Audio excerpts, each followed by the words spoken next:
Mr. Levy, what about the Hamas leadership that's, based, outside of Gaza and outside of, of Israel? They're nowhere near. Some of them are known to be sitting in places like Qatar, in Iran. Some may even be in places like Turkey. What's the plan as far as those people are concerned? Because they're far away from what's happening in Gaza. First of all, Israel has been clear that Hamas is like ISIS. It's worse than ISIS, and no country should have diplomatic relations with it. No country should offer it shelter or harbor. And we expect the countries that do to break off those ties. And if they don't, we expect the international community to sanction them, because the atrocities we saw on the 7th of October were worse than what ISIS perpetrated, and no country should harbor them. We've also been clear. We are coming for every single member of Hamas. Every single terrorist who was involved in the October 7th massacre, in the murder of 1,400 Israelis, injuring 4,000 of them, taking 200 into captivity, is a dead man. We are coming for you. If it takes a month, if it takes a year, if it takes 5 years, if it takes 25 years, we will get to you and we will bring you to justice. Because the atrocity that we saw on the 7th of October, which shocked the conscience of the world, is something that we will not accept, we cannot accept, and the world must firmly condemn and allow Israel and encourage Israel and support Israel and back Israel in exercising its legitimate right and duty of self-defense.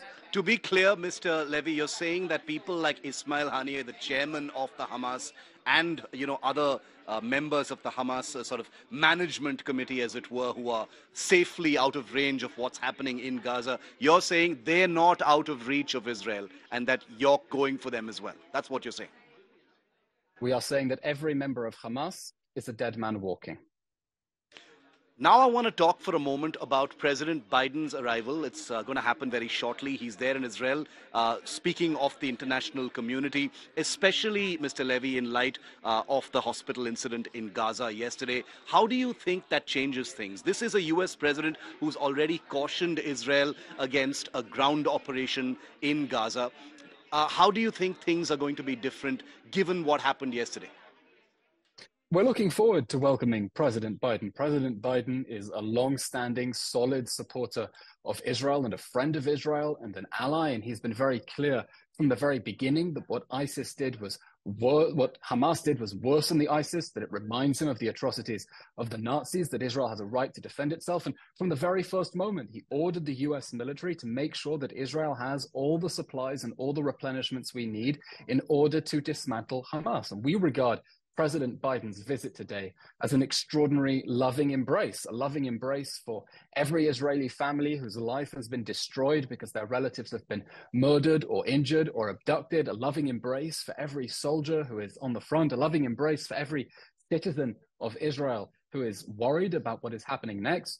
I want to remind your viewers what an extraordinary step this is by President Biden to fly into an active war zone to support an ally where the US isn't fighting. I think the only other example of a US president flying into an active war zone where the US isn't involved is Ukraine. And given the international mobilization we've seen around Ukraine, that shows you just how solid President Biden's support is. And we welcome that, and we look forward to working with him and having discussions with him about how we cooperate on this important goal to dismantle Hamas so it can never again perpetrate atrocities against our people. And by the way, we're also very grateful for the support that we've seen from India, the diplomatic and the moral support as well, because I think your viewers as well understand that it's time, that it's long overdue time to destroy Hamas, the terror organization that perpetrated these horrific atrocities. Mr. Levy, just last two questions. Since you spoke about President Biden and asked you about him and international pressure, obviously things don't happen on a timeline when it comes to terror attacks and a response from the Israeli state. But there has been a great focus on the question of a ground operation or a ground invasion of Gaza. And there seems to be some kind of suspense over this happening. There are some experts who believe the time or the window for such an operation appears to be shrinking given everything that's happening around Israel internationally. Would you agree with that, or is a ground operation going to happen for certain? I'm not going to speculate on the precise timetable, but Yeah. Israel has been very clear. We are going to destroy Hamas. We are going to totally dismantle its infrastructure, its military infrastructure, its governing infrastructure, so that when this war ends, there will be a new reality inside the Gaza Strip. After Israel's victory, after we destroy Hamas, there will be a new reality in which no terror organization in the Gaza Strip is able to harm our people. That is something the international community, many countries have recognized. We have a right, we have a duty to dismantle Hamas. That is exactly what we're going to do. Our forces are ready. It's going to be difficult, but as our Prime Minister has said, we're only just beginning. It's not going to be easy. It's going to be very difficult, but we have no choice. This is a war that Hamas forced us into. It forced us into with an act of war on the morning of the 7th of October, a war crime with the horrific October 7th massacre. It's a war that it's forced us into, and it's a war that we're going to win, and it's a war we're going to win decisively.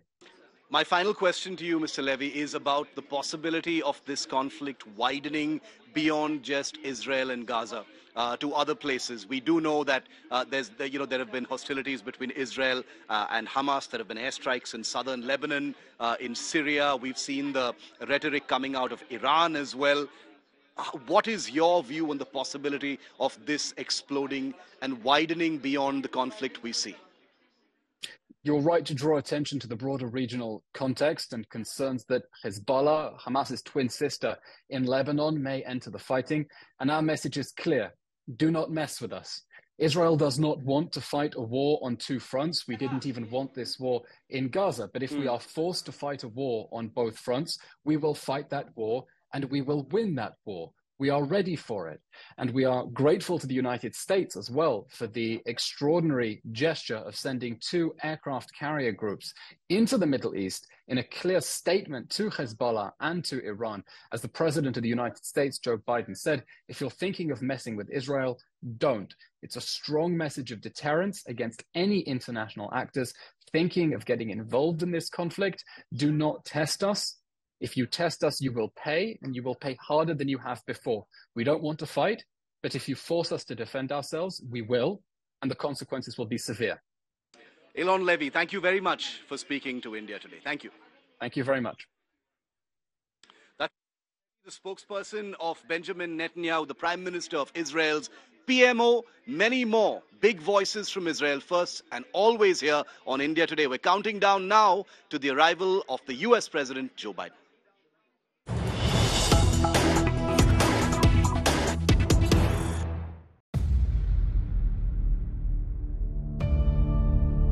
India's #1 political reporter.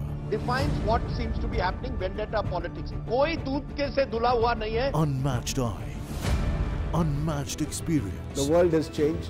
My black hair has become grey as well. And with unmatched passion for the story. Do not monopolize the conversation. When it's 100% news that matters. It's News Today with Rajdeep Sardesai. Monday to Friday, 9 p.m. Only on India Today TV.